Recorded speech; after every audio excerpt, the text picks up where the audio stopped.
salve, muito boa noite. Olha, onde há dúvidas, que eu leve a fé. Onde há ódio, que eu leve o amor. Onde há ofensa, que eu levo o perdão. Hoje é o dia de São Francisco e nós começamos assim, o Frente a Frente, hoje num dia também tumultuado na política aqui. Denise Rotenburg está aqui comigo nessa mesa redonda. Nós vamos entrevistar hoje o ex-presidente da Câmara dos Deputados, o deputado Marco Maia, do PT do Rio Grande do Sul. Denise, a votação dessa reforma política foi um fiasco, né? É verdade, pelo que se esperava, nós estamos aí, né, deputado, com uma série de problemas nessa área. O governo, o Congresso não fez a reforma política que a sociedade esperava e ainda está agora à noite criando um fundo para financiar as campanhas. Agora, de onde virá o dinheiro é que é uma grande discussão ainda no parlamento. E tivemos também essa semana, né, Zé Maria, né, deputado, as brigas do PSDB. Parece que os tucanos entraram numa disputa sem fim. Tucano brigando para ver se devolve ou não devolve o mandato de Aécio Neves. Os tucanos brigam se vão ou não vão relatar o processo contra o presidente Michel Temer. E ainda tem a questão de quem vai ser o candidato do partido à presidência da República, que é outra disputa sem fim. E ainda tem, né, Zé Maria, a questão do PT, que nós temos aí. Lula, o PT tem um candidato, mas não sabe se esse candidato vai conseguir condições jurídicas de ser candidato. Hoje eu percebi no Senado uma tendência forte de apressar ali a saída do senador Aécio Neves da presidência do PSDB e passar definitivamente para o senador Tasso Gereissati. Outra observação do dia é que o governo perdeu a maioria garantida na Câmara e também no Senado, isso na votação da medida provisória do Moreira Franco. A medida provisória que dá um foro privilegiado ao ministro da Secretaria-Geral da Presidência da República. Deputado, foi tudo por muito pouco, né, Zé Maria? Deputado, muito boa noite. Boa noite, Zé Maria, boa noite, Denise, boa noite aos nossos telespectadores, né? Eu estava aqui com rádio ouvintes na cabeça. Com ouvintes na cabeça.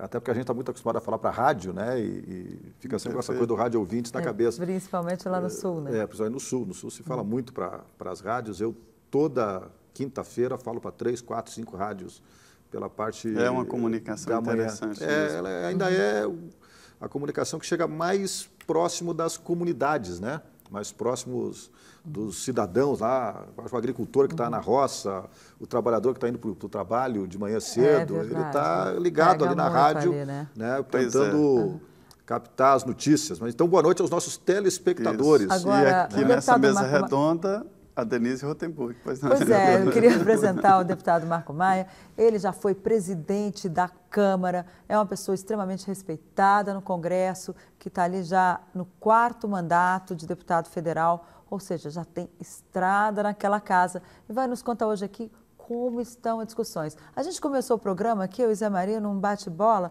sobre as nossas impressões a respeito do dia no Congresso Nacional e na política em Brasília como um todo.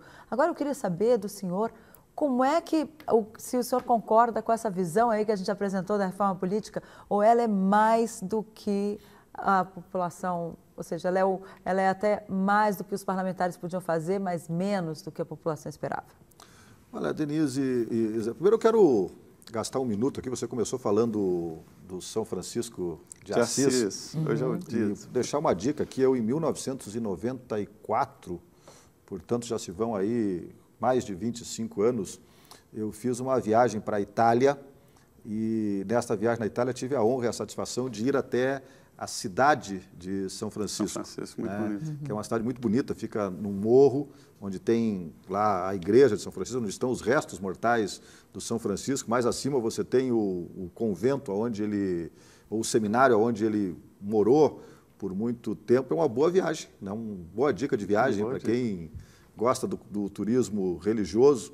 Esta viagem à Itália para conhecer um pouco da história de São Francisco. É uma história belíssima, né? Um frei que tinha um compromisso não só com a ecologia com a natureza, mas tinha um compromisso social muito grande. Então, eu coloco boa como dica, o primeiro ecologista do mundo. E ele tinha uma visão social muito forte, né? Muito aguçada, né? Para a época em que ele viveu. Bom, Denise, eu tenho uma dica para quem estiver planejando alguma viagem aí para a Europa ou para algum lugar fora do Brasil. A cidade de São Francisco de Assis, na Itália, é uma cidade muito bonita e vale a pena ser visitada. Olha, esse tema da reforma política, Denise e Zé Maria, eu sou suspeito para falar porque eu te confesso que nunca acreditei muito que nós pudéssemos produzir com este Congresso e com este Parlamento uma reforma política de fato. E nós criamos no nosso imaginário e criamos também, estimulamos no imaginário da população a ideia de grandes reformas políticas, né? E, portanto, a gente acaba perdendo também a dimensão das pequenas reformas, das pequenas mudanças que nós vamos produzindo na legislação eleitoral e que vão tendo impacto no processo eleitoral como um todo.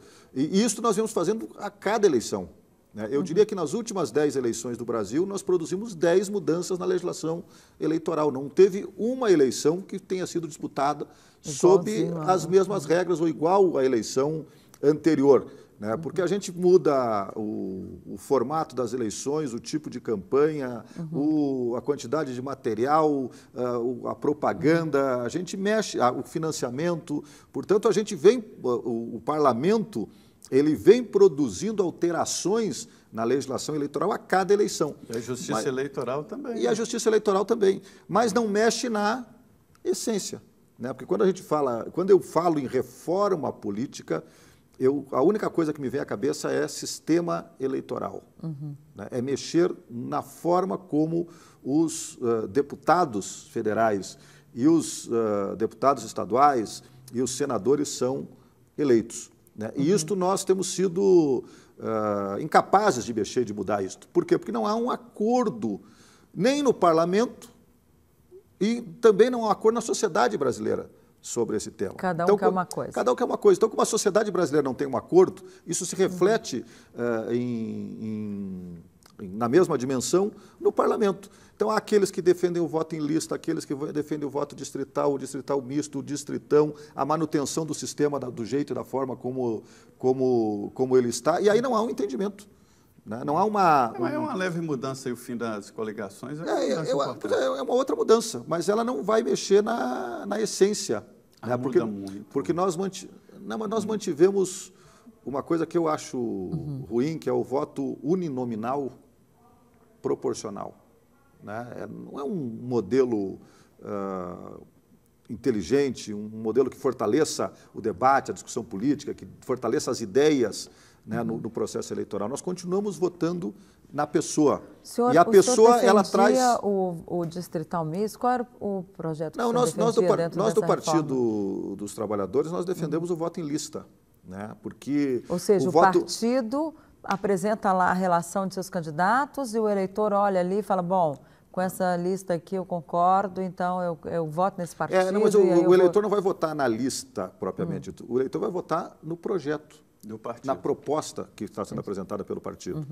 Certo? O cidadão, ele é consequência disto, desta proposta, desse projeto. Qual é o problema da votação, da forma como nós votamos? Nós votamos na pessoa, né, no cidadão. Então, o cidadão vem com as suas ideias, com as suas propostas, e nem sempre aquilo que o cidadão diz lá para o eleitor, aquilo que ele conta para o eleitor, aquilo que ele apresenta para o eleitor como sendo as suas ideias, as suas propostas, é aquilo que ele pratica quando ele chega aqui no parlamento.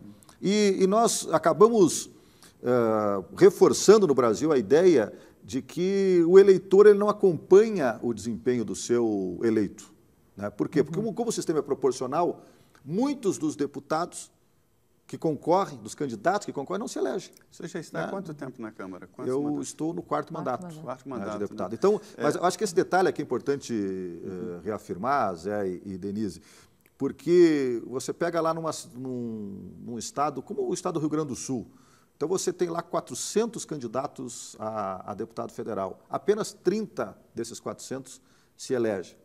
Então tem 370 que tiveram votos, que foram votados, que tiveram apoio de algum eleitor, mas que não se elegem. Então, apenas Pois é, aqueles mas- 31 na eleição proporcional são aqueles que são... Então, geralmente, o cidadão... Os ele que não têm votos suficientes para poder, chegar... conquistar uma vaga, né? Os outros têm que somar. E contam os votos que foram de somados todo dos outros. mundo Então. que quer ir. Mas aí o eleitor acaba não se sentindo representado. Por quê? Porque ele não votou no projeto, ele votou no cidadão. E o deputado dele não se elegeu, por exemplo, ele ficou sem representação.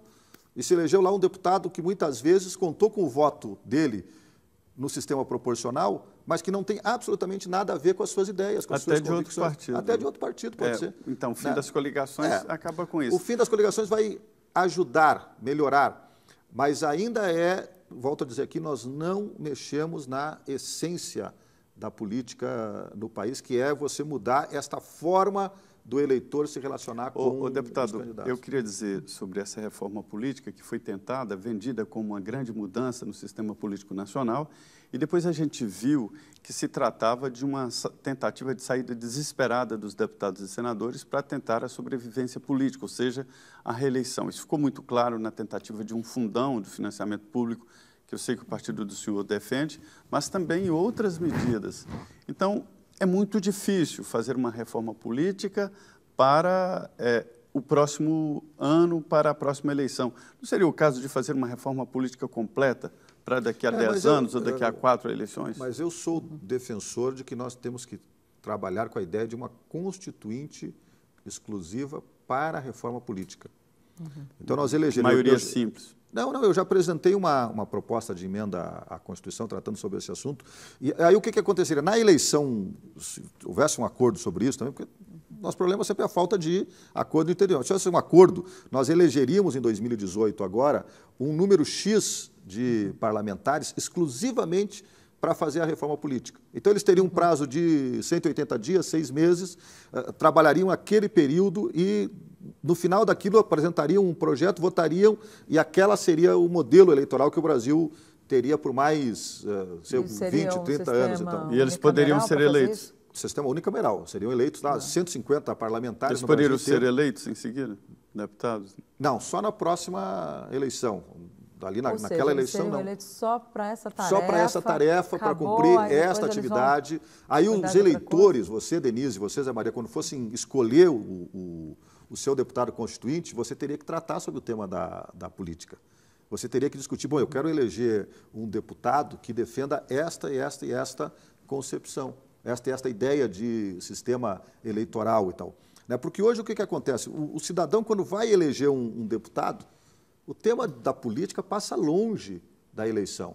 Às vezes o cara elege lá o pastor, que não tem absolutamente nada a ver com o tema da política, elege um empresário, porque o cara tem mais dinheiro e tem condições de contratar mais cabos eleitorais e faz a campanha, elege lá um latifundiário.